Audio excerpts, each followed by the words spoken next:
relationship with the right referral partner could be a game changer for any B2B company. So what if you could reverse engineer these relationships at a moment's notice?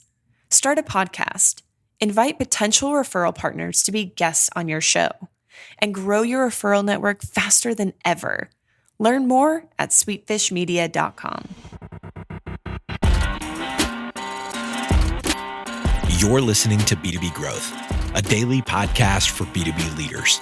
We've interviewed names you've probably heard before, like Gary Vaynerchuk and Simon Sinek, but you've probably never heard from the majority of our guests. That's because the bulk of our interviews aren't with professional speakers and authors. Most of our guests are in the trenches leading sales and marketing teams. They're implementing strategy. They're experimenting with tactics. They're building the fastest growing B2B companies in the world. My name is James Carberry. I'm the founder of Sweetfish Media, a podcast agency for B2B brands, and I'm also one of the co-hosts of this show. When we're not interviewing sales and marketing leaders, you'll hear stories from behind the scenes of our own business. We'll share the ups and downs of our journey as we attempt to take over the world. Just kidding. Well, maybe. Let's get into the show.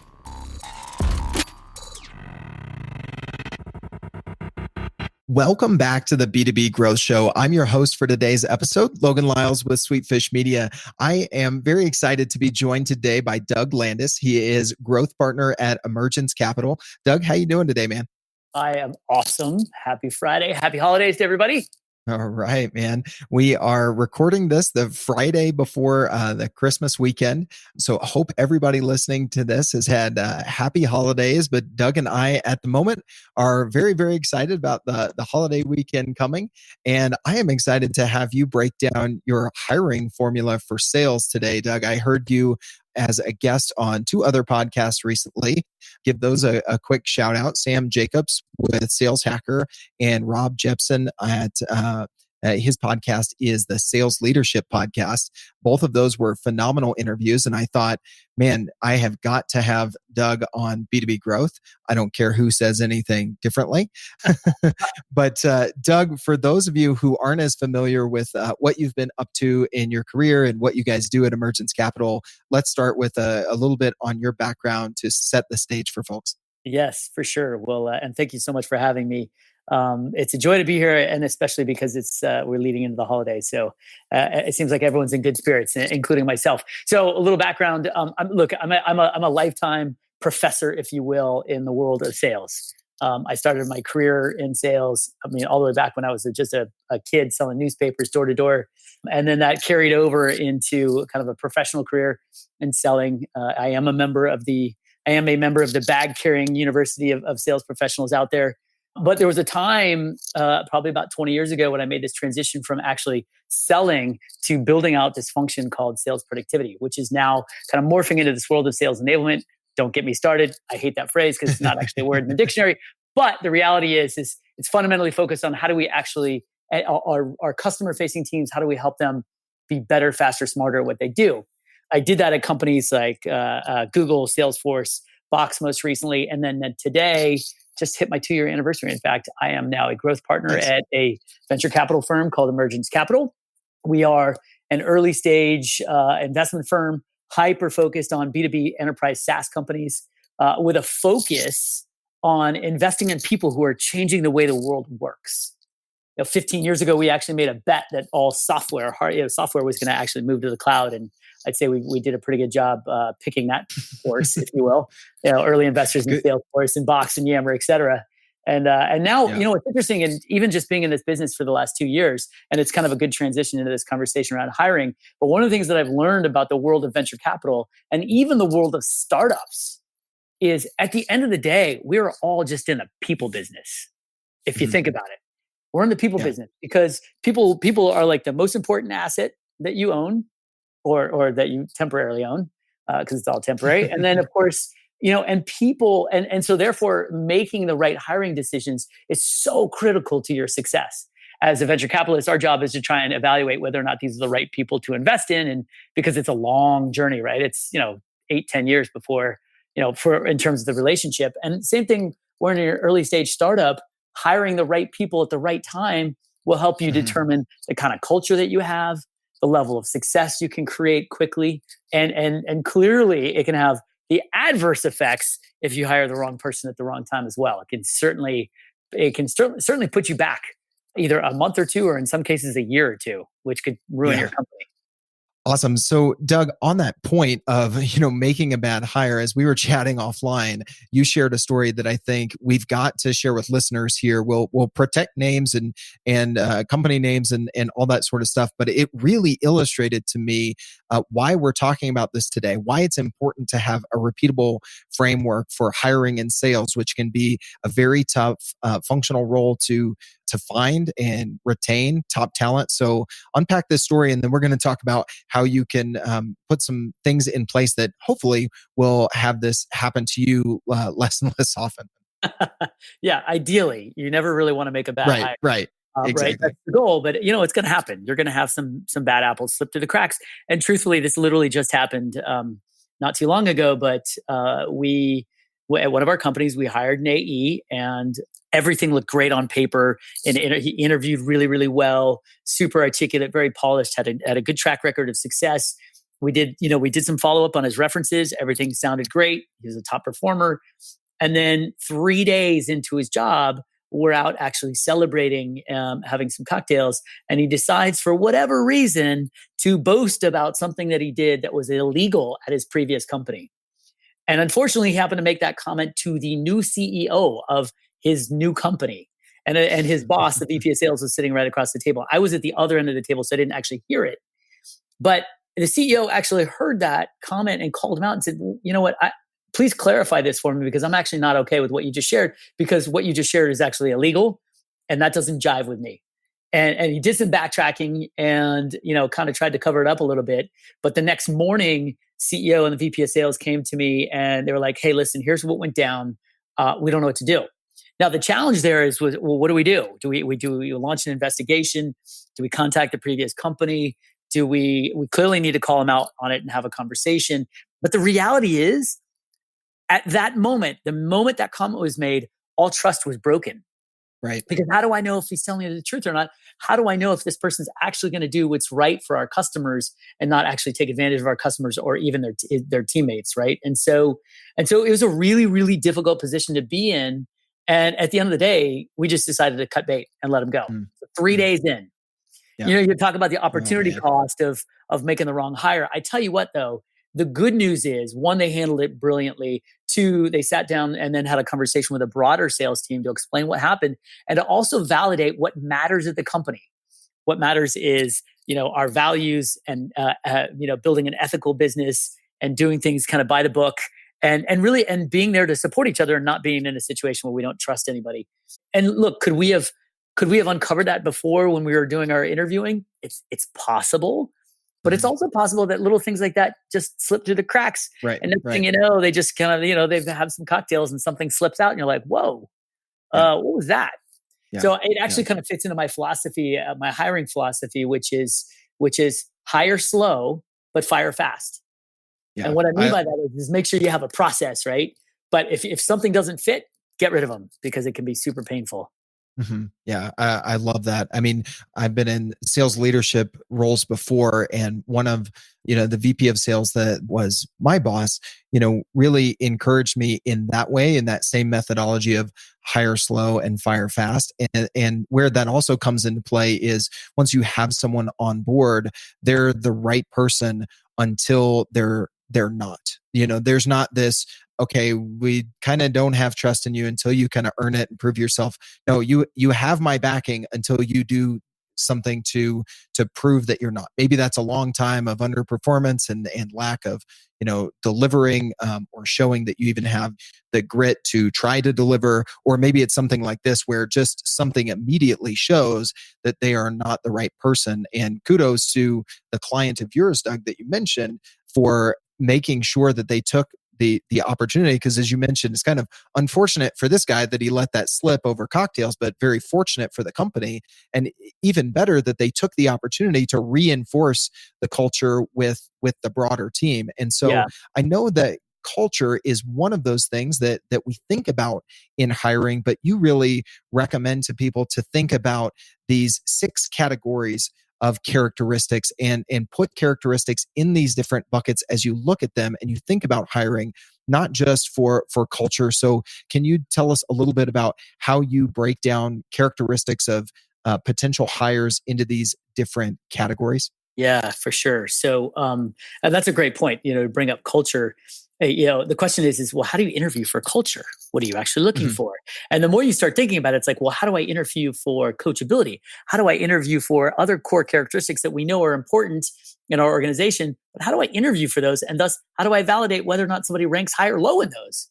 And I think one of the things two things have kind of bubbled up in my mind around hiring. One, I got to give big mad kudos to Mark Roberge because, this whole idea of like having a sales hiring formula, if you will, was kind of the ethos of his success at HubSpot. And he wrote about it in his book, The Sales Acceleration Formula. The problem is it's difficult to apply it, right? In a real world sense.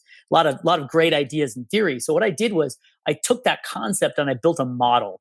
What I found was there are buckets of characteristics that you can actually kind of organize together that kind of fit. And then the whole goal is to have different people in the organization interview for these buckets of characteristics. Because typically what happens in a sales interview, everybody, whether that's the VP of sales or, maybe your top AEs or frontline sales manager or the sales ops leader, everybody interviews basically for the same thing if you don't have a process and a model, right? Everyone interviews for salesmanship, right? The skills and methods used in selling. But what's often missed is the other characteristics that you mentioned. So there's 6 of them. Culture is one of them, right? And that's the social behavior and norms found in an organization. Salesmanship, I just mentioned. Work ethic, right? Which is that, like, are they intrinsically motivated to deliver results? We all automatically assume that salespeople are, but not necessarily. There are some sellers that like to sit back and have deals roll in, if you will, and that doesn't really work in a startup world. And then there's other things like emotional intelligence, the capability to recognize someone, your own or other people's emotions, and be able to kind of discern between different feelings. It's really difficult. Being able to label them appropriately, like, is this person actually mad, or do they just have a whatever they call the resting bitch face? Like, I don't know. How do I read that? And the last 2, coachability, right? So great exercise to determine, like, especially when you're a startup and you're still evolving and you're still pressure testing what works. You need people that are coachable because you're going to have to pivot all the time. And then the last characteristic or bucket of characteristics I call the intangibles. And these are the things you're always interviewing for, right? Even on the phone screen in the first conversation all the way to the last conversation, you're looking for, it's just that gut feeling.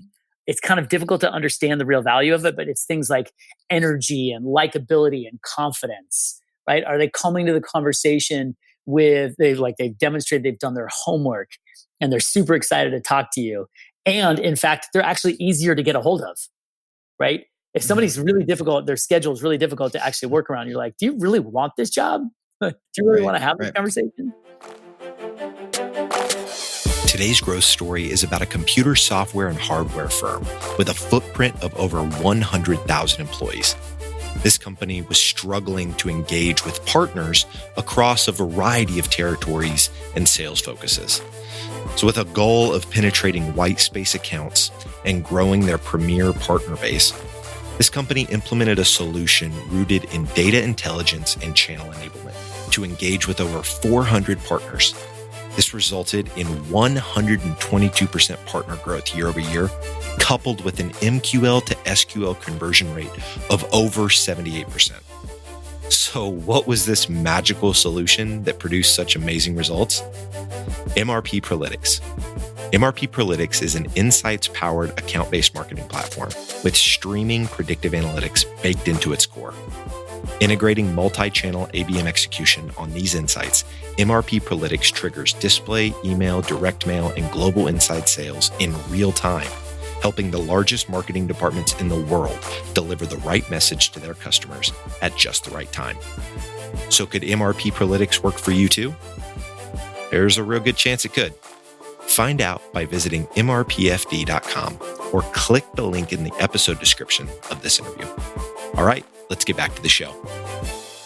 On that note of, the intangibles, a good little tactical thing that was taught to me by the same VP that I mentioned before, where we were going through, a high hiring phase was, we would finish the interview. After the candidate would leave, we would go out to our office manager who sat at the front desk and ask her, what was the interaction like? Was he friendly? Did he strike up a conversation? Those sorts of things. What sort of impression did you get pre-interview before maybe their, interview switch was turned on? And so I found that to be something that I've always kept with me as just a good practice to think about that intangible bucket, as you put it, in the characteristics. Yeah. Yeah. And I think for everybody, that intangible bucket is actually kind of like gut feel for everyone, but it's also important to have some structure around it. So if I were to just say, like, what's your gut feel about this person? I want you to be thinking, in this case, did they bring the right energy? Are they likable? Because guess what? We spent a ton of time at work.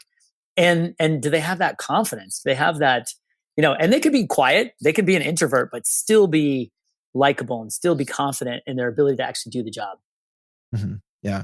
So the one thing I wanted to ask you, Doug, and Mark talks about this a bit in his book in fitting, the salespeople to the right role in an organization, having a profile for the seller that's going to be effective in your organization and the market that you're trying to address. But what do you tell to people about how do I stack rank these? Is it always culture first and salesmanship second and intangibles maybe up there as well? Or how do they how do you recommend people prioritize and give different weights to these different buckets of characteristics? Yeah. I mean, that's the important thing, right? And honestly, it's different for each company. And I've walked this model through a number of our own portfolio companies. And interestingly enough, the top three characteristics or buckets of characteristics have been different in all of them. And I think it's in large part due to the leadership of the organization and to the culture of the organization, and then the leadership of the sales leader. So if you have a sales leader that's super data driven and very process oriented, right? You might think, and they're just a hard charger. They're the ones they're the first one in the office and the last one to leave. So maybe they're going to put salesmanship because it's all about process, and I want to understand whether or not you can basically kind of follow the rules, so to speak. And then maybe the second category is work ethic. Or then if you take another company like I'm just going to use SalesLoft as an example, because to me, SalesLoft exudes one of the single best cultures in any company I've ever seen. So culture for them is crucial. It's a very, very important value of that organization. And they started it very early on. And it's in large part due to Kyle Porter, the leader. So culture for them ranks really high. In fact, it might be bucket number 2 behind salesmanship. I typically find salesmanship is either in the first or second bucket because it's kind of, again, the core skills and methods used in selling. But then it's a matter of like, okay, what else is really important? Mark Roberge, his number 1 category, by the way, was coachability. You look at Lauren, the CRO over at Spotify, his number 1 category, coachability, because he's bringing in people straight out of college and he wants to mold them himself. And you'll find that some sales leaders like, that's the kind of hire that I want to make, is somebody that I can mold on my own, where others are like, no, I want somebody that understands how to, just stand and deliver, follow the process, and someone who's going to just grind it out. Right. The interesting thing, like the one category that's often overlooked because it's really difficult to actually evaluate or measure against, is emotional intelligence.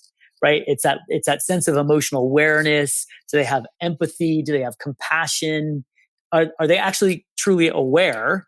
I would argue the person that just got let go, from the story that I told earlier, not really a ton of emotional awareness.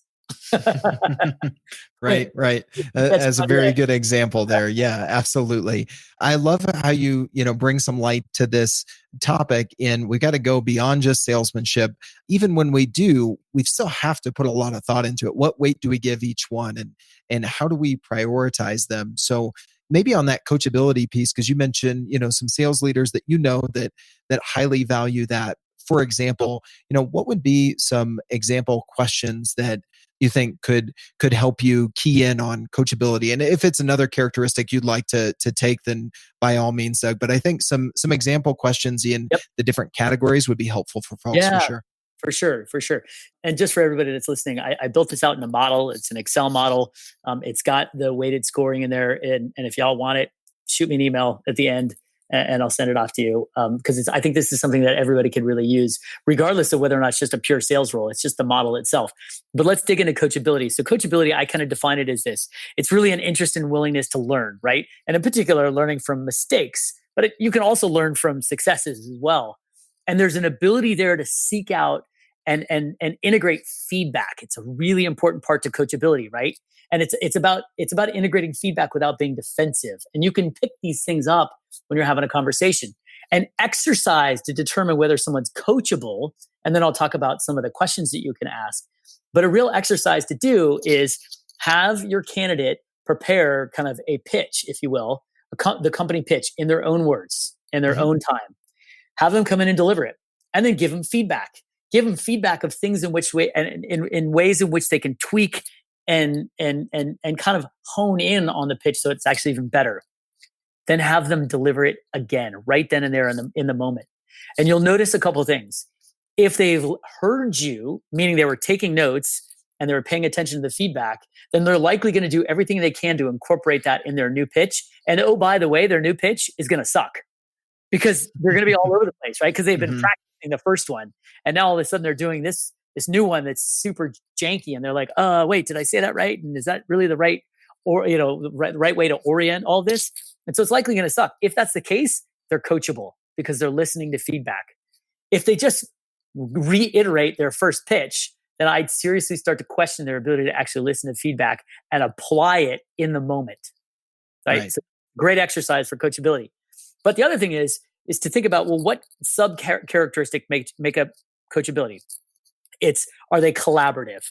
Do they have a certain level of intelligence? Because you need to know that they actually demonstrate a capacity for learning. Because if you're giving them feedback about something, they got to pick it up, right? And then, of course, and probably most importantly, are they an active listener, right? Are they listening with all senses and really picking up what's being said? So here's an example of a question that you can ask around to determine whether someone's collaborative, which is, say, tell me about a time when it took a team effort to deliver a result. What was the situation? What was everyone specifically responsible for? That's really important. What challenges did you encounter as a team? And how did the team overcome these challenges? Of course, you can get into like, what was the result and how did each team member contribute, et cetera. Sure.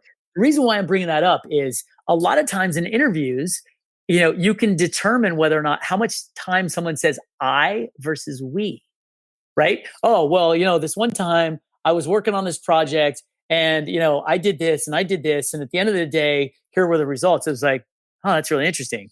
Because my question was about a time where it took a team effort. And I want to understand and I want to listen for how you talk about your team members and how you guys worked together. That's just an example of a question you can ask. Analytical brain loves that, just teeing that up and then kind of counting the I's and we's. Not that that's all you're doing. You're still actively listening, but just going in with that framework of a very, analytical approach there that can tell you a lot, really. I love that. Oh, it's so much. And then let's talk about active listening. Kind of something like, how do you determine whether or not someone's an active listener? Right? So here's a question or a series of questions you can ask. Tell me about a time when you received tough feedback from a customer. Again, what was the situation? And then what did you do with that feedback? How did you use that to improve? What did you apply? How did that change the way in which you worked with that customer or with other customers? Again, we're trying to determine, are they listening? Are they actually identifying what's real feedback? Are they applying that? Right? Really, really very telling questions. The challenge is, and look, those are two meaty questions plus an exercise just for one category of capabilities, right? That was all just coachability. The challenge I think that we all face is like, it's like, oh, we're going to do a 30-minute interview, right? And you're going to interview with 3 or 4 people. Well, how do I, that right there could take us 30 minutes just talking about coachability. So part of the idea is, well, let's pick, and if you only have 4 people to do interviews, fine. Pick 4 people and each person takes one of these categories. So someone takes, culture, someone takes salesmanship, someone takes coachability, someone takes work ethic.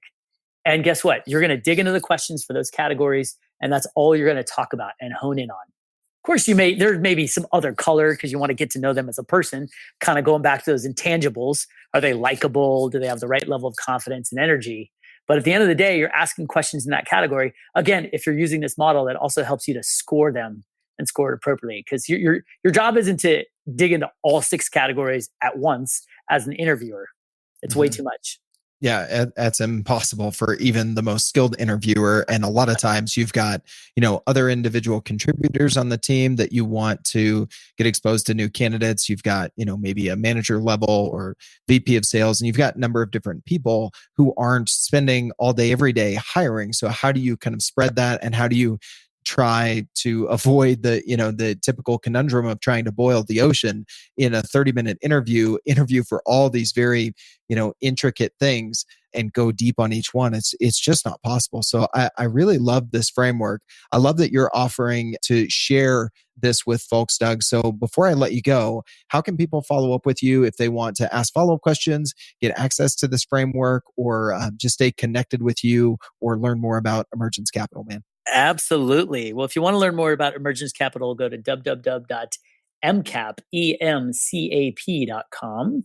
Especially if you're an early stage B2B SaaS company that's looking for a Series A, go there, check it out. Additionally, you can find me on LinkedIn. It's just Doug Landis. My email is doug@emcap.com. And then shoot me an email if you want to copy this model. Happy to send it to you. And of course, I post a lot of articles following this same thread on LinkedIn, as well as our thoughts page on emcap.com. I love it. Doug, thanks so much for taking time right before the holidays to chat with me and be on the show. This has been fantastic, man. You got it. Thanks so much, Logan. I really appreciate it. Digital marketing agencies have a tough job. You have to stay on top of the latest marketing strategies for your clients and your agency. What if there was a way you could address both at the same time? Imagine your agency putting out content with greater quality and quantity.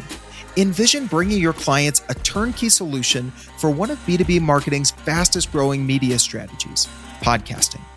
You know, all those clients asking for your help with their account-based marketing efforts? Picture being the first to bring them the idea of content-based networking, showing them the proven strategy for breaking into their most coveted accounts. Here's the concept.